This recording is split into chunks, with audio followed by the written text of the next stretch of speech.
Welcome back to the Intel Extreme Masters Cologne for 2014 as part of our Season 8 tournament. It is the last tournament of a terrific season. We've flown all the way around the world, collected massive amounts of miles and seen some fantastic championship matches.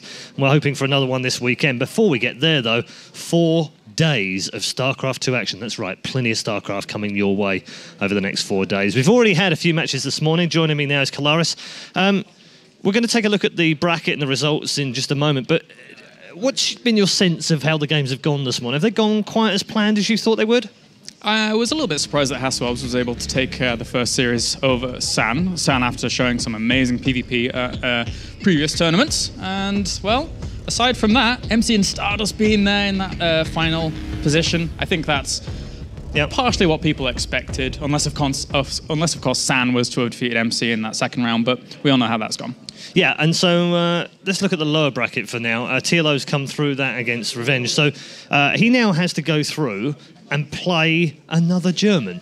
And it's a German matchup that we, unfortunately, don't get the privilege of watching very often because, as you rightly pointed out in the very first cast of the day, HasuObs plays EPS and usually turns up, collects the check, goes home with the trophy and the gold medal, whereas TLO doesn't play in it. So we rarely get this opportunity to see Germany's favourite Protoss player and Germany's favourite Zerg go head-to-head. So how's this going to pan out?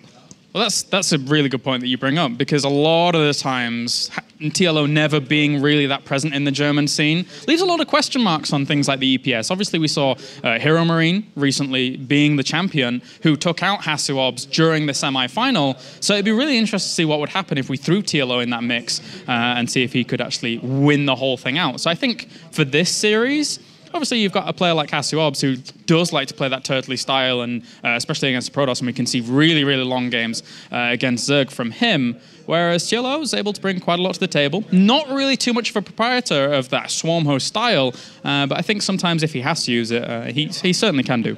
Okay. You mentioned Hero Marine. He's one of 6 Germans here this weekend, including Hamphy, of course. He's in there as well. What is it about Germany? Is it partly to do with the fact that they've got the EPS or just a general competitive nature, or are we just, because it's in Cologne, we've got more Germans here this weekend? I think, well, one reason we have Hero Marine here is because he won EPS, which is certainly a good start for him. But Germany has a really, really well set up foundation for like younger players coming through. The EPS really helps. We have the A series before that as well. So people like Hero Marine that come up through the ranks, who Mousesports picked up at the very beginning of his career, seeing great potential in him. I think he was about 5. Yeah, something like that. They have a breeding program here in Germany. I think they do. It's quite incredible. I mean, he seems to have been around for quite a while, for me anyway, because we've been watching him through EPS and what have you, and he's still 16. Well, that's the great thing. Like, this really is his proper Intel Extreme Masters debut. He hasn't been able to participate in them because he wasn't 16, which is our age limit. So it's going to be cool to see how he actually does in the groups. I'm going to be interested. Okay.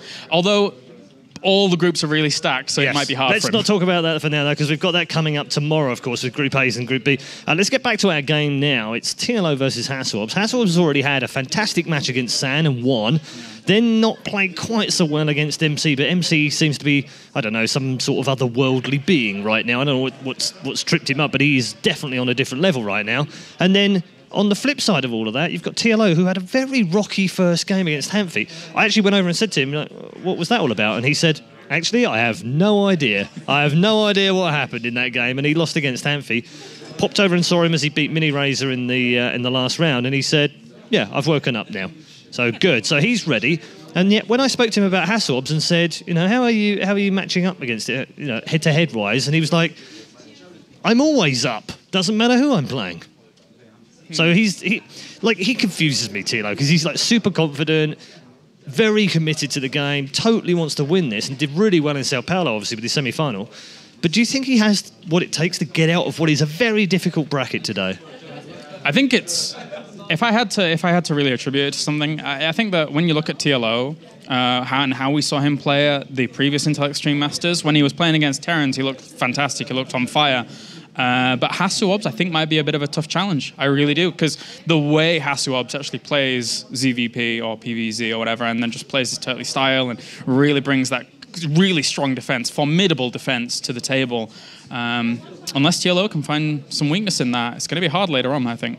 All right, that's it from Climax for now. We're going to take a very quick break from the expert desk, as it were, and I can also tell you that we'll have Apollo following the other games that are going on right now. But for now, we're going to go over to our commentary team. I'm delighted to introduce you to a man who is making his debut here as a commentator, but has played in previous Intel Extreme Masters, and alongside Apollo will be the one and only @LiquidRet. Thank you very much, Red Eye, for that wonderful introduction, and welcome to the casting desk, Rhett. Thank you very much, Sean. Are you looking forward to these games? I'm sure you're looking forward to casting overall this weekend. Yeah, I'm really excited to cast. This is the first one, so I'm hoping I can do okay. It's definitely a very exciting matchup here with TLO against HasuObs. Definitely also a clash of styles, I would say. So I can't wait to see what's going to happen. Well, talk to me about the styles. We've got HasuObs here. I mean, how would you describe him, especially coming into this match against TLO? Oh, well, everybody always says that HasuObs is a very, very defensive player who loves to play for the super, super late game. I think that's true in a sense, but I also think that HasuObs is very capable of doing very sharp all-ins, very sharp two-base timing. So it's usually a mix between those two. Like, he'll either go heavily all-in or he'll just go heavily defensive. And TLO is playing a very, very dynamic Zerg style. So it'll be kind of interesting to see how TLO plans to take down HasuObs' defense, and if HasuObs is going to bring any special builds to this game. Yeah, how do you think these two styles are going to clash together then? You talked about how it's going to be kind of interesting to see how it does collide. What are your expectations coming into this best of three? I'm expecting TLO to just be all over the place, attacking everywhere. That's kind of how he plays. He's a very chaotic player, and he just have units everywhere and harass you everywhere, and eventually just kind of cave in and fall to like his multi-prong harass, and then it's really hard to keep up. If he doesn't break HasuObs, then I expect HasuObs to just go straight for that Deathball army and roll over TLO in the end. Because TLO is not really the type of player who will sit there and get mass spores and spines and swarm host. All right, well, here we are. And this, as mentioned, is an elimination game. They've lost a game each in the winner bracket. This is the loser bracket. Here we go. Which German player will be knocked out of the Intel Extreme Masters open bracket earlier on? Because down here is the red Protoss player. It is, of course, HasuObs. A veteran in the scene, he's been consistently average, round of 32, round of 16s, always throughout his career. No big hard-hitting results, but this player has had quite a few, especially recently. We'll talk about that in a minute, because up here, playing for Team Liquid, of course, it's TLO. And this is a big game, especially with his loss earlier on against Hamphy, being knocked down here. HasuObs started really well with that 2-0 over San, but then outclassed by MC. But, I mean, HasuObs he's been around the StarCraft 2 scene from the beginning like TLO has, but he hasn't had a major result that just stands out to say, that was that one tournament that HasuObs kicked ass. And he hasn't quite had that. But in recent times, TLO's had a bit of a spike upwards in terms of his results. Yeah, TLO recently getting the top 4 at Sao Paulo, defeating Bomber there. Also got a few top 4 finishes last year at Home Street Cup, and then there's been a few DreamHacks where he got like really, really close to like an insane finish, but just barely didn't make it. So I feel like TLO he's been training consistently really hard for a long time, and he's been so close to like a really, really top result for a long time. Even though that hasn't really happened, he's still like put down for a foreigner like top results, like probably top 5 foreigner results recently. So yeah. He definitely has some really high highs and pretty low lows sometimes as well, and he knows that. Whereas HasuObs has just always kind of been around, always been kind of consistent when he enters tournaments, just not really getting too deep in them. But okay, so we have the openings here. Interesting, because TLO has been a player for me who I've seen play so many games backwards. I mean, just back to back, back to back. And he normally opens up hatchery first, but this time's gone spawn and pull first here, then to the hatchery, obviously a safer opening here. Does this give us any indication on his mindset, you reckon? I think this is just a very scary map for the cannon rush if you go 15 hatch, because you can double wall with 2 pylons, and drones are not going to get in there. So TLO going for the safe opening here. We'll have to see if he's actually going to take gas now that he sees that it's a gateway. A Nexus gateway, actually. Very greedy play from HasuObs. So HasuObs predicting TLO to not do anything special and taking advantage right away.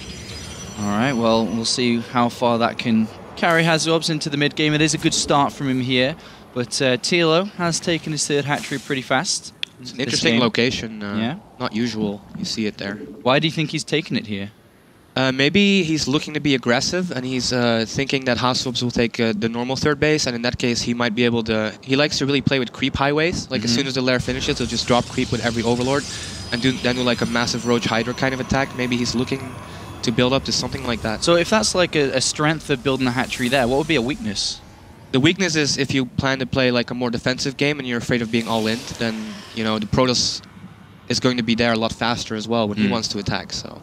Well, I think TLO wants to probably be aggressive here. Well, bear in mind, HasuObs has not scouted at all what's going on yet, so he actually does not know what build TLO's opened up for. And this first Zealot is here to find out. He's going to go up to the Xel'Naga Tower, past that, and then have a look around and see what he can see here. I'd imagine, as he does go past the Xel'Naga Tower there, just...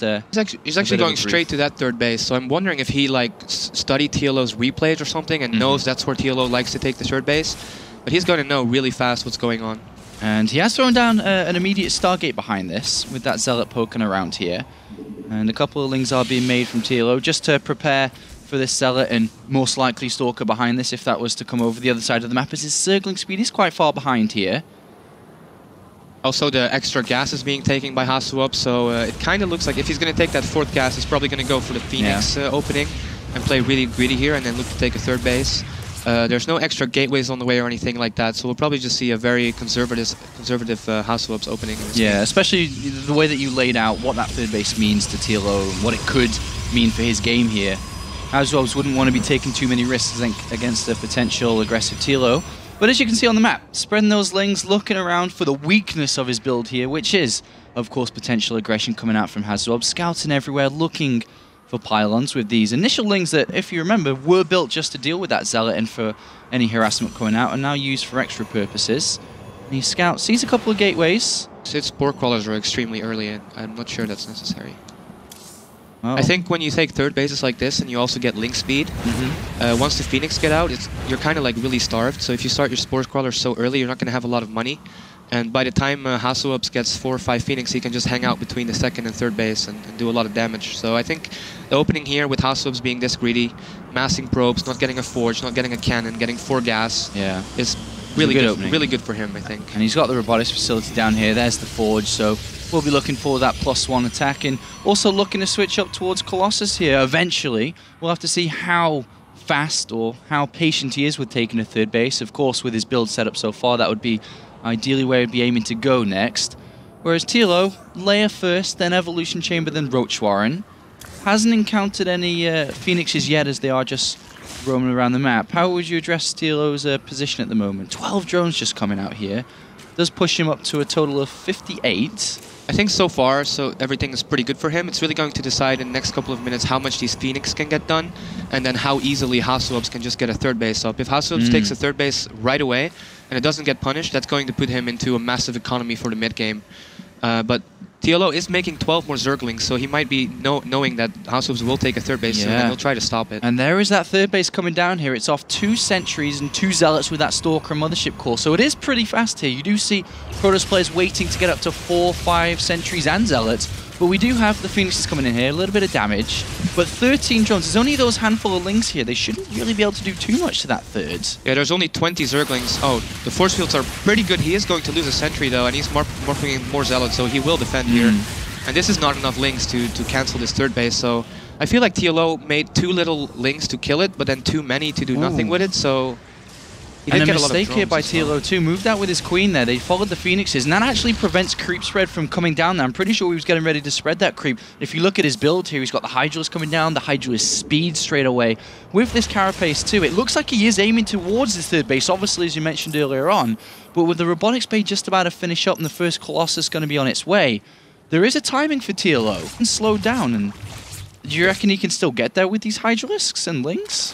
If HasuObs actually starts a Colossus right now, which he's not doing, then he should be able to hold, but it's going to be really close. Like, this Hydra speed obviously indicates aggression immediately, as well as the third position, so I think TLO going to attack here, but now the Colossus is started, and with the way the game shaped, I think HasuObs normally should be able to defend here. And tell me how important it's going to be for HasuObs if he holds this. Like, what he's going to be in a beautiful position, right? If he holds against his next attack. If he defends, he should be able to attack shortly after and decide the game.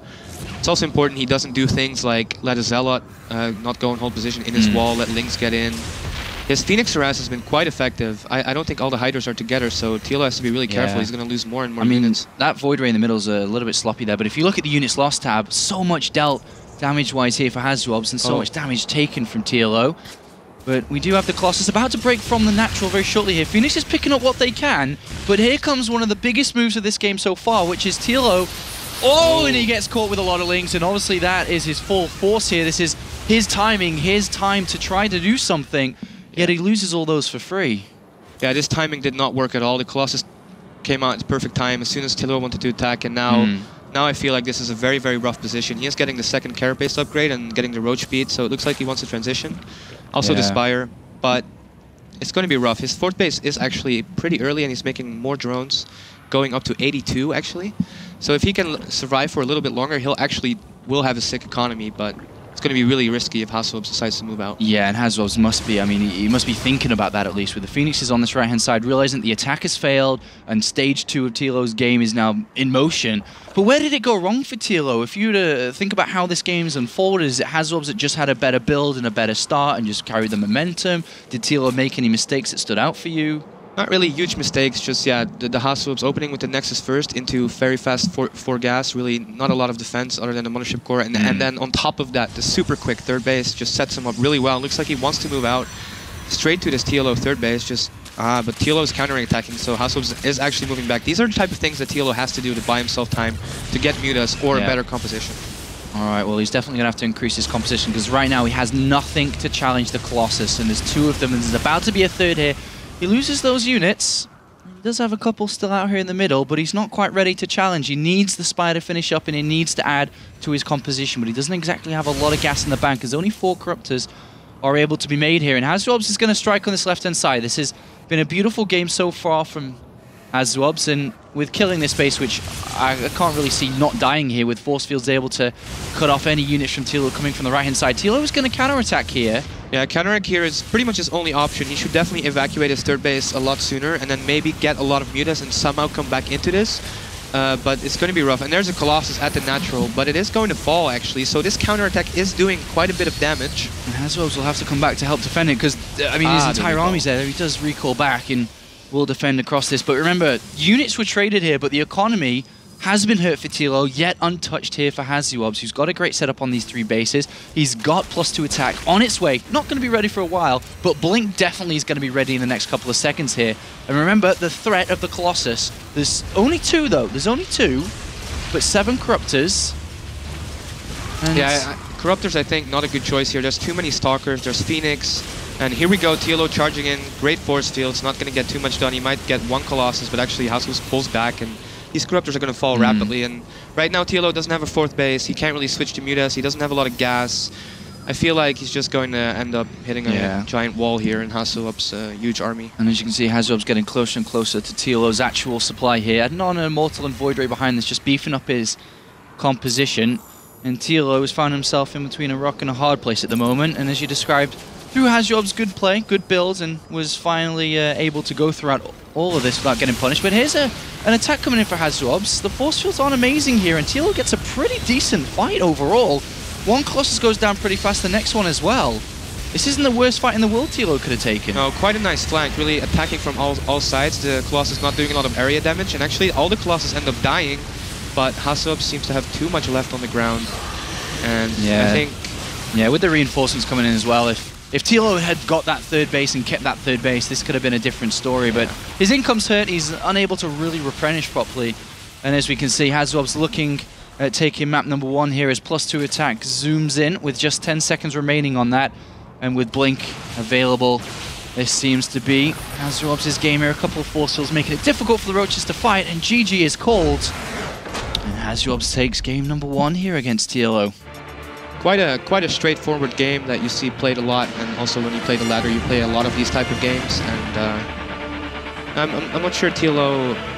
I didn't really feel like he had a really solid plan. Like taking that 3rd base, it was obviously he wanted to go for an attack, but then when you see the game is going that way, and you see that you feel like you're kind of behind, and the Protoss will have Colossus. I feel like he might have wanted to make a decision where he either goes into Swarmos, but he doesn't like that at all. So.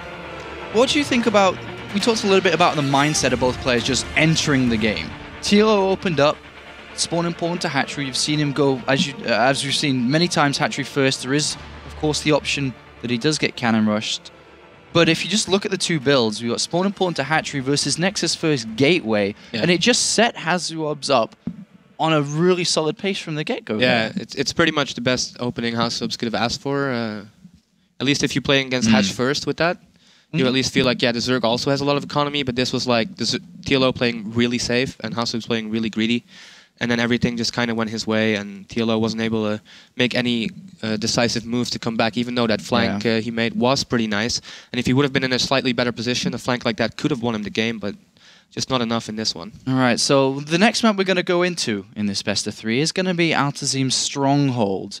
Looking at how they opened up and how HasuObs was able to gain the lead earlier on, what do you think is really going through TLO's mind as a Zerg player here, coming into this next map, trailing 0-1? What does he need to start off well, more importantly? This is a very huge map, so it's really hard to pick an opening here. Like, it's 90% likely that HasuObs is going to go Nexus first here, but do you really want to put it all on some kind of all-in when you could be eliminated from the tournament? Well, the map is wrong, apparently. It looks like the admin hosted. It's not Altazim. It's going to be Frost, so same question applies, really. That's good news for TLO, I think. I think Altazim is one of the harder maps against Protoss. But still, it's still hard to pick an opening on Frost, because it might not be as big as Altazim, but it's still pretty huge, and you don't get a fast scout if you're unlucky. So it's a lot of mind games, and both players will have to decide really well what they want to open. I actually would really like to see TLO cheese in this game. Yeah? I think it would be successful. All right, well, we'll see what TLO does here, because he's going to have to win the next 2 games in a row if he wants to keep his tournament life alive. And it's funny to say that so early on. Of course, this is just the open bracket. Here's the loser bracket of the open bracket. So this is a very important game for both sides here, aiming for, or at least attempting to get top 2 in a very, very difficult bracket. The other players in this is, of course, you got MC and Stardust in the winners final. San's in this. Hamfi's actually going to be going up against San. I think they may be playing this at the same time as this game is going on, so it does not get any more easier as this bracket goes on. Oh, well, it looks like the game is going to be starting in a couple of seconds' time. TLO had a great start to this year, as you mentioned, with that 3rd and 4th place, that semi-final finish at Sao Paulo. And this is HasuObs' first really big tournament and big showing this year. Both players also qualified for WCS EU rather easily, I believe. So. Yeah, all repeating consistently in the WCS here, both players, throughout all of last year. And now they go head-to-head. And one of the German players that have come to this open bracket will be eliminated in this series. We'll have to find out which one it's going to be here, as we are now ready to load in to this next map here on Frost. And in the bottom left, we have... I'm new at this. No, man, it's okay. We can hold hands and I'll walk you through this. I love it when you hold my hand. All right, take it away, Rhett. You can do this. All right, so in the top left, we have the red Protoss player, none other than HasuObs. That was as if you'd been doing it for years. Well, I've been watching a lot of streams, I've been listening to people cast. And you've taken notes on how to introduce the players. Yeah, I've been practicing in the mirror at home and stuff like that. Really? Doing my work. I never did that. All right, you want to do this one? And in the bottom left, the Team Liquid Zerg player, TLO, the blue Zerg player. Important to point out. Yes, you wouldn't want to get confused with the other Zerg player. So yeah, I think this map is actually positions make a huge difference. Cross position, very good for Protoss.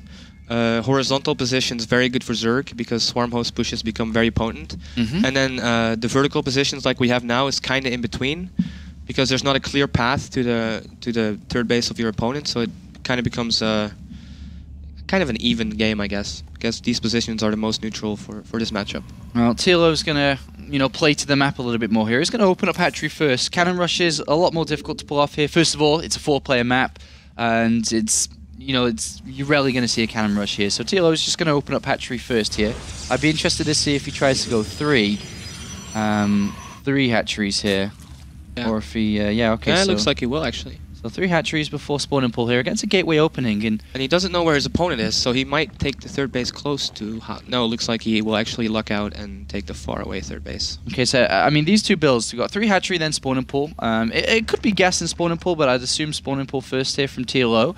And we've got the gateway opening here for HasuObs. This is a decent start here for TLO when you look at the 2 build orders from Game 1 and Game 2. Compared to Game 1, this is pretty much the opposite. Like, TLO pretty much got the best opening he could hope for, and HasuObs kind of got the worst deal of the two. I think maybe he was afraid that TLO might cheese, because TLO is a player who can do that. And this game he's playing it a little bit more safe. And TLO even opted to get the Vespian guys here before the spawning pool. So just the perfect opening here, considering the circumstances. And he will find out his opponent's build quite fast here as the Overlord is going to poke up and see the Nexus. It'll be interesting to see if he actually hides his Overlord. Yeah, he will. So HasuObs is not going to have any idea where TLO even is for a very long time, and he's not scouting, so it might not be until the 7-minute mark that HasuObs actually has a clue at all. Well, this Mothership Core's got massive range. I wonder if it's going to spot that Overlord on the natural. For now, it does. For now it does, not for long. But it's not going to spot it there. The Overlord does stick towards the back, and even the probe misses it. So this is, you know, a good start here for TLO, and he knows exactly really what his opponent's doing, but not vice versa. From this position, though, in TLO, you've hidden your Overlord Scout. What are you kind of thinking about? Are you just expecting to get a good scout later on and find out what he's really up to when it comes to his plan on 2 bases? Well, TLO did see the Nexus, so he knows it's a gateway first, and right now he's probably thinking, well, the one thing I don't want to happen is for there to be a proxy pylon and for me to be surprised, so I'm expecting him to scout really well. And HasuObs is actually going all the way cross positions, and when he doesn't see cross positions, he's going to assume that it's horizontal positions because he actually probe scouted for an Overlord and missed it. So it'd be interesting to see where HasuObs actually sends a probe. The probe on the natural mineral line actually sees the Overlord now. Oh, it does now? He'll know now. Okay, that's good. Stargate has been thrown all the way in the top left corner. That is very far away from TLO's knowledge here, and I guess that's kind of one of the downsides of spawning in these positions. Even though TLO is able to figure out what his opponent's doing nice and early, he doesn't really know what the follow-up's going to be, because it's obviously a lot more difficult to get that information. The 2 links here poke at the front, see a sentry. At least they don't see +1 attack being researched, which means there isn't an immediate threat to him, but he doesn't know what this follow-up is. He's got no idea at the moment, and by the looks of it, he's got no intentions of finding out either. But having the Forge and the cannon there does actually imply that it's most likely a Stargate, or if anything, a fast robotics, but Stargate more likely. And this Overlord at the natural will probably poke in and scout for the gases. Wow, it is actually a very fast Robo, so HasuObs here going Phoenix straight into Robo. I think he's once again going to look to take a fast third base. Alright, well, it looks like a Creep Tumor was destroyed by that Mothership course. That's not bad. Pokes in there and gets something. Then we'll just go out. Layer immediately starting here for TLO. And still joining quite heavily. No spores yet, but the Overlord on the natural is now being targeted down by a Phoenix. So he knows exactly what he's playing against. So the difference between the last game for HasuObs and this game is that he went Stargate, then 3 gateways, then Robotics Facility. But in this game, he's gone Phoenixes to the faster Robotics Facility and no additional gateways yet. And what does that mean for him then? The cannon as well, and TLO going 3 hatch. He's got a lot more drones now than he did last game. Like last game, they were pretty much keeping even in work account, but right now TLO is actually up by about 12. So TLO overall is in a much better position, and we'll have to see what he wants to do. Last game, he wanted to go for that attack, but because of the openings, it didn't work out. But in this game, it might actually work out. So he is taking all his gases, I believe. 6 gas. Yeah. I'm confused at the lack of usage from the Robotics Facility here. I mean, he got it so early on, yet he hasn't done anything with it. He hasn't got the Robotics Bay, he hasn't really just got it, but he hasn't used it. Yeah, that's a little bit strange. He's supposed to make a Robotics Bay. I know, that's what I was thinking. Sure. But it's not there, and he's going to go ahead and take his third base anyway here, HasuObs, but that means that, you know, the Robotics Bay could have been much faster in this game, which, you know, obviously means that the Colossus is going to be much faster in this game, and that's going to help out against potentially what TLO is aiming to do, which seems very similar to the last game, with the Hydralisk Den now coming in. Roach speed researched as well, by the way, but a nice little press here from the Phoenixes. Do get towards the gas of that third base, managing to pick up 6 drone kills, and there is the 7th. Yeah, and the third Nexus is going down, and there's still no Robotics Bay, and Roach speed and Hydra speed is he are like on the way. maybe just... Okay, now there it's coming in. There it is. It is a little bit late There was no there. need for that early Robo at all. Yeah, that's a bit of a mistake there from HasuObs. A little bit weird. But now the Phoenixes are going to need to get the full information and full scout of what exactly he's going up against. Actually finds a Queen, and that's exactly the same make TLO had in the last one, and even a drone to do that. And once again, these Phoenixes doing a lot of damage. 5 Phoenixes, picked off several drones, and also now a Queen. Yeah, and TLO also made 2 spores in each base, so there's he shouldn't be losing a Queen. And these are the type of things that HasuObs needs right now to get back into a decent position in this game. But looks like TLO is just going to rally all his hatches into his spores, hide all his units as much as possible, and then go for a huge attack. Yeah, it looks like HasuObs did spot the Hydros Den. He's seen these 6 gases, but he hasn't seen any units yet. But with the Robotics Bay finish, we need to start seeing that Colossus come out, as it's going to be crucial in defending this, just like it was in the last game here. But the Phoenixes now are going to spot the Hydros. They pick one up and a second here, and are going to get out. So, or at least 4 of them get out. One does get picked off, but he knows what's coming. Is he going to have enough to defend it? The Spire starts nice and early, the 4th base as well. So overall, just a much better setup here. This is ideally what TLO would have wanted to have happen in game number 1 here, but that wasn't the case.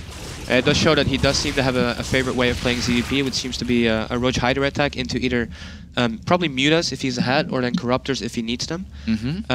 But the Colossus will finish, so HasuObs should still be in an okay position. This is not a heavy dedication to Hydralisk, though, is it? I mean, look at his gas. I mean, he's been on the 6 gases for such a long time here. He's really setting himself up really well to switch into Mutas later on. Alright, well, he's going to start to tickle this 3rd base. There are a few units here. Photon Overcharge activated. 1 force field really misses from catching, and the 2nd also misses. And now outside here, TLO's going to take the high ground, and this is a very strong position. He's getting into the probe line. The Spire's about to finish up here, and TLO... 14 drones as well. 14 drones towards that 4th base. He picks off another Phoenix in the middle of the map here. And is this Mulisks? He's picked off 2 Phoenixes. There's only 3 left. He's got 8 gases, and he's making his 9th and 10th on the 5th base, and he's got 1,400 gas in the bank, so this is going to be a massive Mulus switch. And HasuObs is actually making Phoenix, so I think he's kind of expecting this, but still, from this position, he needs to scout the Spire right now. He needs to get his extra Stargates and his fleet beacon. Yeah, he's already anticipating this here. He realizes that, you know, obviously the gas was taken early. He's seen all these bases. He's set up a pylon down to the bottom right, by the way, to harass these bottom bases. So it is nice from HasuObs. Let's see if his defense is good enough. TLO was a little bit supply blocked as he was building those Mutalisks. He only was able to build 10 at once, which ideally would have been more. And HasuObs actually threatening to attack here while still harassing with the Phoenix, and he's getting Zealots on the bottom right. So TLO is kind of in danger here of being, you know, overrun on multiple sides. He is attacking on the 3rd base as well, doing a little bit of damage. And is he going to get there to defend this 5th base? The 3 Zealots, there's only 3 Zealots. It's just harassment, and the pylon will get cleaned up. But this, more importantly, is buying time for those Phoenixes to get out. There's up to 5 again, like he started with originally. Now there's 6. We have the +1 attack coming in, the fleet beacons coming in, the Mulas have been spotted, the plan has been spoiled. It's no longer a surprise, which really helps HasuObs. He's got a sleep beacon on the way, and he did a really good job harassing that 5th base. I mean, it totally true of TLO, and now HasuObs has plenty of time to prepare the counter units, but still, TLO's economy is so massive with 90 drones and 10 gas that still, even from this position, HasuObs is going to have a really hard time just keeping up with TLO's massive air army. And with a 2nd Spire coming in here, we're going to see quite a bit of dedication. The 2nd Spire and also the 2nd Evolution Chamber. So he's going to be upgrading multiple times, just using his income to his advantage here. Harassing, picking off a pylon up the high ground. Trying to get a 2nd one there, but was a little bit unfortunate with that one. And what is TLO looking to do? Is it just to kind of keep his opponent away from a 4th base while harassing, while keeping his economy strong? What's his overall plan here? Well, he's getting the 7 Corruptors, so it looks like he really just wants to kill the Phoenix with the Corruptors and then let the Mutas do the rest of the work. Yeah. And hopefully, if HasuObs doesn't get a 4th base soon, then he's going to run out of money in his main and his natural. So it isn't important that HasuObs managed to take a 4th. Yeah, so TLO important to keep HasuObs away from a 4th. And also important to keep harassing him, where it's just kind of the opposite way around here. HasuObs needs to try and not take too much damage from the harassment while trying to establish a 4th base here. But he is about to have his upgrade for his Phoenixes complete. But he's at 11, and that's a lot of Mulis here. And, well, nice blink forward. It'll pick off quite a few units. TLO's running in with Zerglings into the natural, and there's nothing blocking the ramp actually, and he's attacking the gateway, so he doesn't get into the main. That's a huge missed opportunity. Nice. The Mulis are taking a lot of damage here, Rat. A lot of damage. Well, as I say that, the Phoenixes do slow down, but the Phoenixes are going to continue the fight. He loses the Forge there, and I think he lost +2 attack for his ground units, and he did. So he is still only on 1-1. How many mutas did all the mutas die there? Not all. Yes, all of them. Oh my gosh, all of them. That's very. A lot. Now HasuObs has a huge timing. I'm not sure what units. Looks like Hydras and Lings, but I don't feel like Hydras and Lings are the way to go here when there's 8 Corruptors. That's it. There's 8 Corruptors. A couple more about to finish here, but there's Void Rays, Phoenixes, and Stalkers protecting them. What happened in this game? He tried to do multi-prong harass and then lost all his mutas to the Phoenix, and now he just kind of doesn't have anything he's lost left. his 4th base, and HasuObs is looking in dominant position here. Starts double Forge behind this. Is able to, not take harassment. He's able to take a 4th base, but more importantly, he's able to slow TLO down, which was not meant to be a part of the game plan here. And TLO on 4 bases, the pile on the right-hand side, which has not been spotted. So that's going to be used for Zealots to destroy the 5th, or should I say the 4th now. And in comes for a fight here. And this is going to be very important. TLO needs to win this convincingly. There's Void Rays there, doing tons of damage to those Corruptors, and still the 3 Colossus alive for such a long time. More Stalkers coming in from the back. And this is not a convincing win for TLO. This is almost a loss. So if he loses his fight overall, he's going to lose the game, and he's going to be eliminated very early on. GG is called, and HasuObs takes out TLO 2-0. Finds himself moving on. Another round here in the open bracket. Against San. San's playing against Hamphy. I'm not sure if that is concluded yet, but if it has, I would be obviously favouring San then. That would be the rematch, where HasuObs was able to 2-0 San earlier. But I think for Team Liquid and TLO, a disappointing run in the open bracket. Losing in the quarterfinals, the first game of the winner bracket, straight down, beat Mini Razor, and then was eliminated by HasuObs 2-0. I'm not sure what happened there. Like, everything was going well, and then he just fought with his mutas against Phoenix without his Corruptors, and ended up losing all his mutas, which, if he would have fought with his mutas and his Corruptors at the same time, he could have done much better there. But I think maybe just not his best day, I think, for TLO.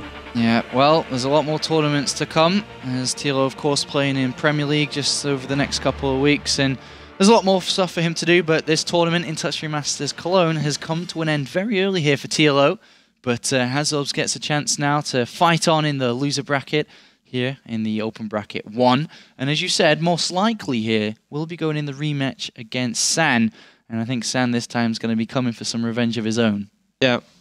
Yeah, definitely a very interesting matchup. HasuObs already shown really nice PvP, so he's beaten Sun before, but this time Sun is going to know a little bit more about HasuObs and his playstyle, so it should be a great matchup. Yeah, it should be. So I hope you enjoyed your first cast here at the InTouch 3 Masters, and there's going to be a lot more to come. I did. I'm hoping in the future more Zergs will win when I'm casting. It makes me feel better.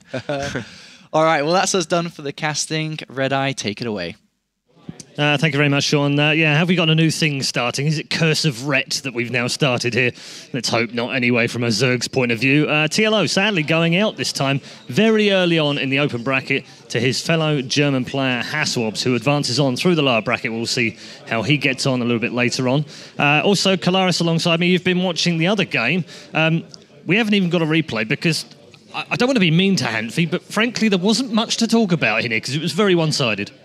Game number 1 was very interesting in the end because of how kind of things played out. It was very clear that Amphi knew a lot about San's play style and was very wary of the 4-gate aggression that normally comes from San, and thus took his 3rd very late, and that had knock-on effects because in the end San didn't fully commit to that. He just went back and started up his follow-up attack, which was the standard Immortal go-to that he tries to do. And then it ended up in a base trade scenario, Amphi trying to advance onto Mutalists and trying to spine up at his natural, but it still wasn't enough to hold on against that. And weird base trade scenario ended up in Hanfi's favor, San's favor even. And then game number 2, we saw Hanfi realizing that it was going to be a little bit tough to try and play it out again.